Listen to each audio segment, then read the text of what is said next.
আচ্ছা কোনছে আল্লাহ বড় না মানুষ বড়? ধরো গাদা, তুই কার হাতে কার জোড়া দেশ? কুড়ায় আল্লাহ আর কুড়ায় মানুষ। যেটা কবার কইছে ওইটা কন। আল্লাহ বড় না মানুষ বড়? আল্লাহ তো বড়। আল্লাহ বড়, তাহলে আল্লাহর কথা না হইনা মানুষের কথা শুনেন কে? কি কইতাছস? কি আর আল্লাহর কথা মানে না মানুষের কথা মানে? হ্যাঁ, কি আর মানুষের কথা শুনেন তাই না? আমনে যে ওই দিনকে ডায়াবেটিসের রোগ নিয়ে যে হাসপাতালে গেলেন, ডাক্তার আপনারা কত কিছু খাবার না করলো, সব কিছু না খাই এখন চলতেছেন।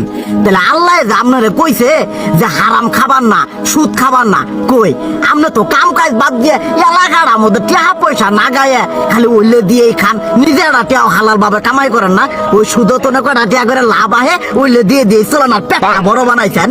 শুনেন একটা কথা কই, হারামের কোনোদিন আরাম নাই।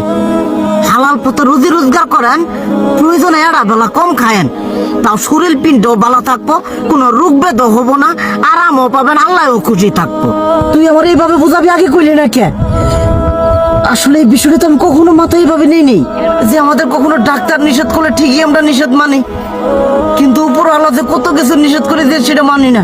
আর এই যে হারাম পথে টিয়া পয়সা কামাই করতেছেন, শরীরের মধ্যে দুনিয়া রোগ ব্যাধ হয়েছে, দেখা যাইতেছে যা টিয়া হারাম পথে কামাই করতেছেন তার তো বেশি টিয়া মনে করেন জ্বলেই যাইতেছে গা বেশি। আজকের পর থেকে আমি আর এই হারাম সুদ খামো না, আমি হালাল পথে চলবো, হালাল টাকা পয়সা ইনকাম করবো। এতে করে যদি একবেলা কমও খাইতে হয় তবুও খামো, তবু আমি আর এই হারাম পথে চলবো না। আচ্ছা ঠিক আছে।